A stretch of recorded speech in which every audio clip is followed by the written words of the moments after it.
Hi everyone, Reverend Sarah from St. Paul's United Church in Paris.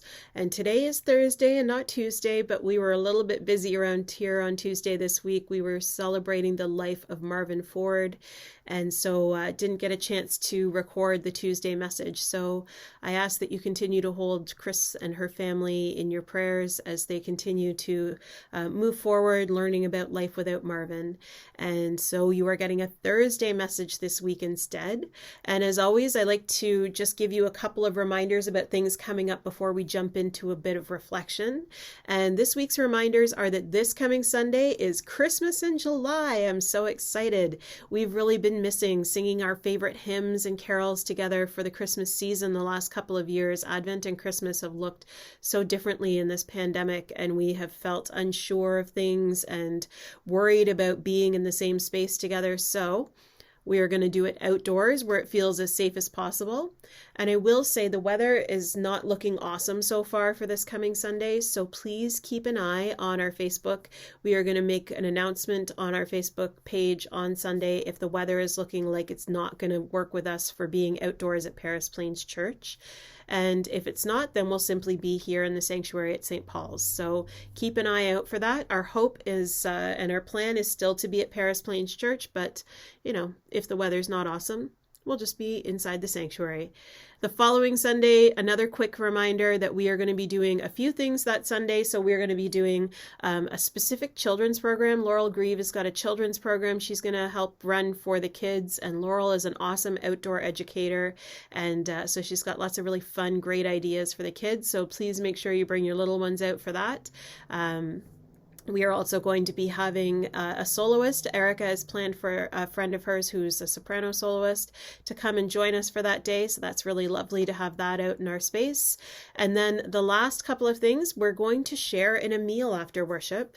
And as we're thinking about food and those who are maybe struggling with food, we know that the food banks in our particular community have been asking for some extra help right now. We are in another kind of dry spell for them, if you were. People tend to give a lot in terms of donating non-perishable items to food banks around the holidays, around Christmas, and sometimes Easter, but mostly around Christmas. But in the summertime, they tend to run pretty bare.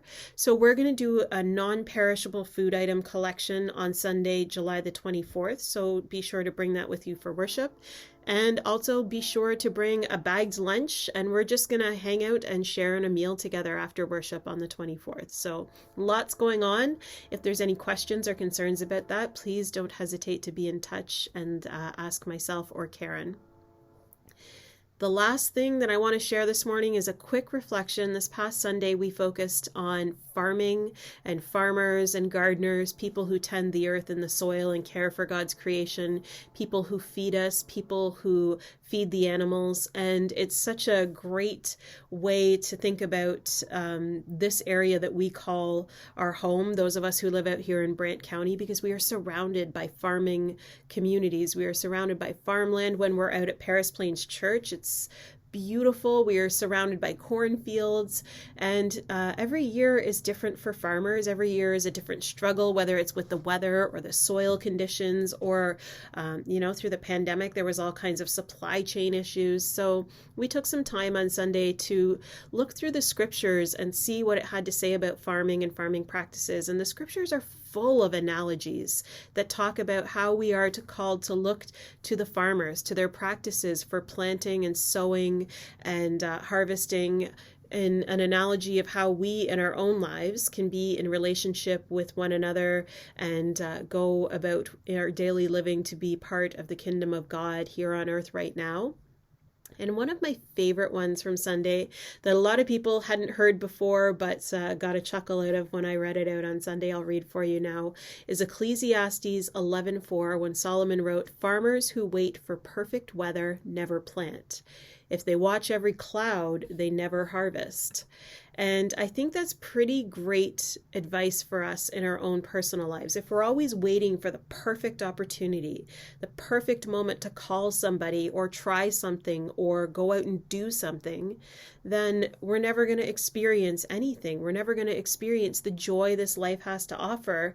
And if we're always waiting on something, if we're always, putting things off, it kind of goes with the sermon the week before before that where I was talking about how life is too short.